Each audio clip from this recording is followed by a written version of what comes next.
હું મેલની ખોટી નહીં લો આ સુધી મારો ધક્કો છે એટલે એક મારો બોલ પાવી જોઈએ ક્યાંય સુધી મેં ધક્કો કર્યો છે ને હોના જો અવસર છે ભલામણ કોઈ આ કરતું હોય કાંઈક હોય તો હોય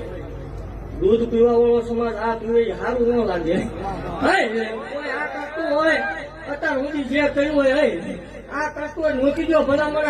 અને આ મૂક્યા પછી ભલામણ મને હાથલો મારલો હોય તો ચોરીયું કરાવાય ભેગી ન આવું મારો વાળો એ સોરીઓ